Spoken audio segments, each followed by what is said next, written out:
Gaza पट्टी में IDF के जवानों की मौजूदगी से हिला हमास अब हनी ट्रैप का सहारा ले रहा है। आतंक के तमाम अड्डे तबाह होते देखकर हमास अब अपनी जान बचाने का नया रास्ता तलाश कर रहा है।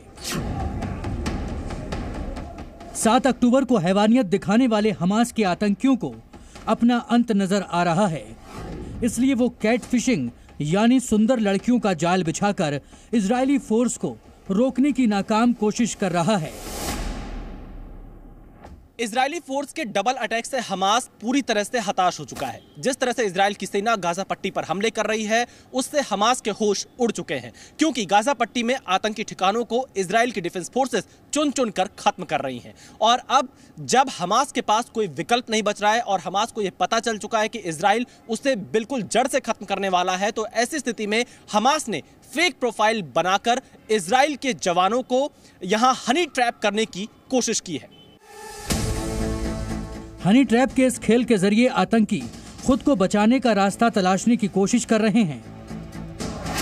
आईडीएफ का दावा है कि हमास ने सोशल मीडिया पर कई लड़कियों के फेक प्रोफाइल बनाए और युद्ध क्षेत्र में जवानों को उलझाने की कोशिश की। हमास की कोशिश जवानों को प्रेम जाल में फंसाने और उनसे ऑपरेशन के बारे में जानकारी जुटाना था। इसके लिए लड़कियों की तस्वीरों का इस्तेमाल किया गया और शक न हो इसके लिए उनके परिजनों की भी प्रोफाइल बनाई गई। साथ ही ऑडियो और वीडियो कॉल के जरिए जवानों के साथ नजदीकी बढ़ाने की कोशिश की।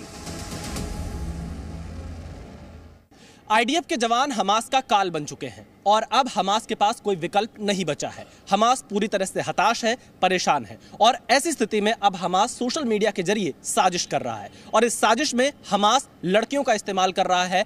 फेक प्रोफाइल बनाकर हनी ट्रैप में इजरायली डिफेंस फोर्स के जवानों को फंसाने का प्रयास कर रहा है, ताकि आतंकियों को इजरायली डिफेंस फोर्सेस के अगले कदम की जानकारी मिल सके। और इन सब में ईरान का कनेक्शन भी सामने आ रहा है।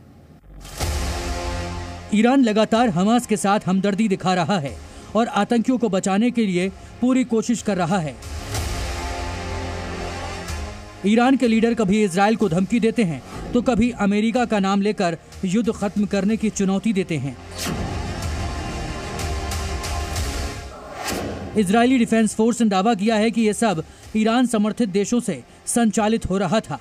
फर्जी प्रोफाइल के इस नेटवर्क के जरिए बड़ी संख्या में जवानों को हनी ट्रैप का शिकार बनाना था।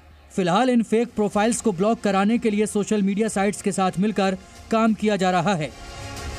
इजराइल ने फिलहाल सोशल मीडिया वाले हनी ट्रैप को नाकाम करने का दावा किया है, लेकिन जिस तरह इसमें ईरान के रोल का खुलासा हुआ है, उससे साफ है कि खतरा अभी पूरी तरह टला नहीं है। उनकी प्रोफाइल नेचुरल, नॉर्मल और एक्टिव लगे और दूसरे देशों के टारगेट सैनिक उन प्रोफाइल्स को लाइक करें, ऐसे लोगों से मित्रता बढ़ाएं और फिर ट्रैप हो जाने के बाद देश की सामग्रिक स्थिति से जुड़ी हुई जानकारियां साझा की जाती हैं। इजराइल 7 अक्टूबर से युद्ध के मैदान में है। एक्टिव फोर्स के साथ ही रिजर्व फोर्स के जवान भी बड़ी संख्या में आतंकियों के खिलाफ मोर्चा संभाले हुए हैं। मौजूदा हालात से यह भी साफ हो चुका है कि जंग लंबी चलेगी। ऐसे में अपने जवानों को मुस्तैद रखना भी इजराइल के लिए बड़ी चुनौती है। जो सैनिक होता है, एक प्रोफेशनल सोल्जर, वो इस लड़ाई के लिए ट्रेंड होता है। उसने अपनी पूरी जो जिंदगी इसी की ट्रेनिंग ली होती है कि जब उसके देश पर हमला हो तो वो अपना पूरी काबिलियत से उसको जवाब दे सके। जहां तक इजरायली प्रोफेशनल सोल्जर्स की बात है, उसमें मुझे कोई दो राय नहीं है कि इजरायली प्रोफेशनल सोल्जर्स जो हैं वो काबिल है और वो इस लड़ाई को लंबा खींच सकते हैं और सस्टेन कर सकते हैं। जंग भीषण होती जा रही है। गाजा पट्टी ही नहीं बल्कि लेबनान बॉर्डर पर भी इजरायली फोर्स तैनात है। इसके अलावा हूती के आतंकियों को भी जवाब दिया जा रहा है।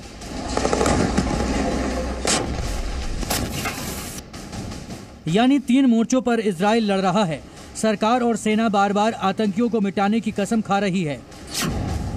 इजरायली फोर्स हमेशा से बदला लेने के लिए जानी जाती है, लेकिन नए दौर में आतंकी भी टेक्नोलॉजी और सोशल मीडिया का सहारा ले रहे हैं।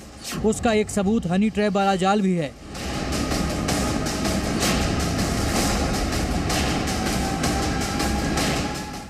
ऐसे में इजराइल के सामने सिर्फ जमीनी युद्ध ही नहीं बल्कि साइबर साजिश से निपटने की भी चुनौती है। ब्यूरो रिपोर्ट, जी मीडिया। जी न्यूज़।